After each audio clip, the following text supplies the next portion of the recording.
Okay, so I wanted to make a quick video. It's another kind of rant, but I don't know. I may have already made a video about this, but it's seriously getting bad. Anyway, a couple of things to bring up. Um, One thing is, I am working on the bow that my dad had given me, which is a Matthews Creed XS. I believe that model was a 2013, and um, the thing with this bow is that if anybody knows about it, it is a solo cam. It has one cam at the bottom, and it has an idler at the top. The thing that I am coming to realize, because I've been learning how to tune my own bow and arrows, and so I have a bow press and everything. One thing that I figured out is there is something called idler lean. And whenever I'm trying to look up this information, this is probably because I don't know if solo cams are made anymore. I don't know if that's a normal manufacturing product anymore. But whenever I'm looking up idler lean for a solo cam bow, doesn't matter how I word it, I'm not finding proper information. Everything is coming up with cam lean. Now, cam lean is bad. You don't want that. But you also, for the Matthews Creed XS, you don't want any idler lean. If you have idler lean, the string is not going to run along the idler properly.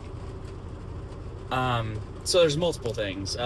People were saying that to now test your theories. This is why I'm making this video, is because don't just trust anything that you see on the internet.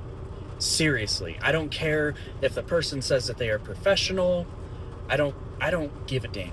It's kind of frustrating, and I've known this for years, but it's getting bad anymore. It's getting really bad.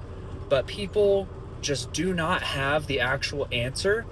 Somebody doesn't understand something, like truly understand how something works, but they will give out information as if it is truth, when in reality they are completely wrong and they have no idea what they're talking about. It's kind of a weird fucking phenomenon.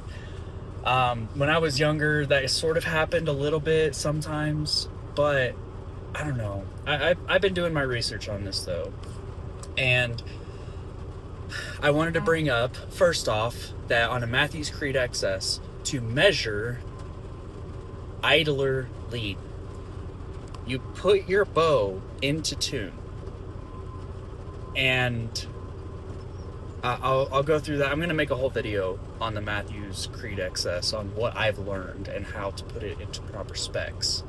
But when you have everything in tune, you draw the bow back to full draw, and then you just lean over a little bit and look at the string riding on the idler.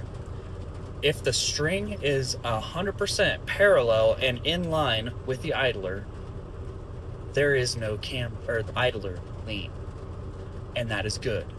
You don't want there technically to be any idler lean. With all that being said, from what the Matthews guy told me, you should not lean the idler at all.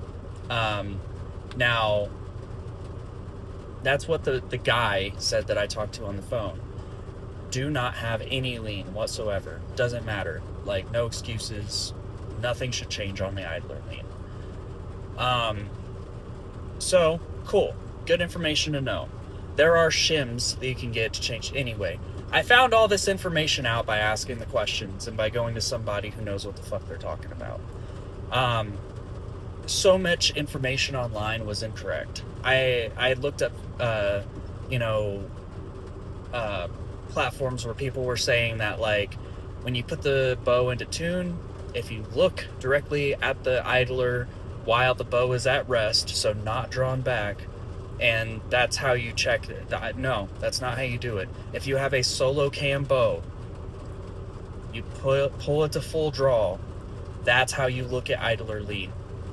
That aside, I don't know.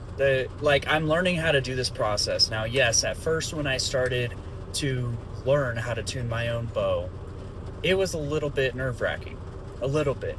Um, but I'm learning. That's the whole point about this video that I'm kind of making, is like, people have stopped trying to learn and understand, truly understand certain things about anything that they're doing. Working on cars, I understand this one because a lot of people don't have, enough money to buy tools and stuff and whatever. But it's ironic, if you have a problem with your car, say the alternator goes out. Yes, the alternator may cost, let's just say a high number is like $300-400. Okay. And then there's a couple, really not many tools that you have to buy. A couple wrenches or whatever. And it's usually, generally, a very simple process to replace an alternator. But if an alternator goes out anymore, people replace their fucking car. Like, oh, it's broken, I'm gonna buy a new car. Like, and I'm getting a little bit heated about this because it's with anything. It's not just mechanics, it's not just bows, it's like anything. People have stopped trying to learn how things actually work. And then people will go onto a forum and ask a question, and then people will give information on a forum as if they are saying the right information. And a lot of the times it's not true. It's false information. And that creates, I don't know, it's like a perpetual downward spiral of misinformation and people getting frustrated, and I don't know. I don't think people care about facts anymore. Now, I'm a very empathetic person. I do take people's emotions into consideration on a lot of things. Despite that, facts don't care about emotion, right? And I don't care what anybody says about how they feel about that statement. Emotions do not change fact. And I think we've lost that as a society. And again, I'm a very emotional person, so I take people's emotions into account when I'm dealing with certain, when I'm dealing with people, when I'm dealing with emotional situations. That's where emotions are needed. But when it comes to fact and what actually understanding how something works, emotions don't really matter unless somebody's in an emotional state. Anyway,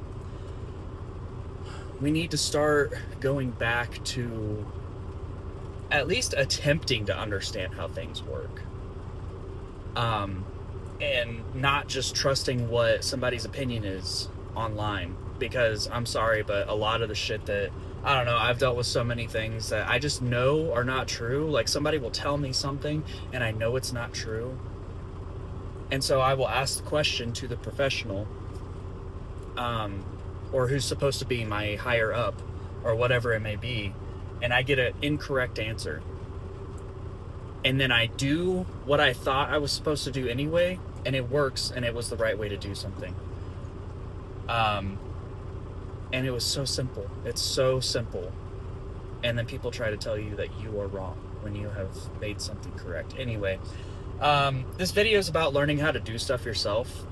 I think I've already made a video on it, but I'm just like kind of ranting now. It's like we've lost the ability to think for ourselves. But yeah, anyway.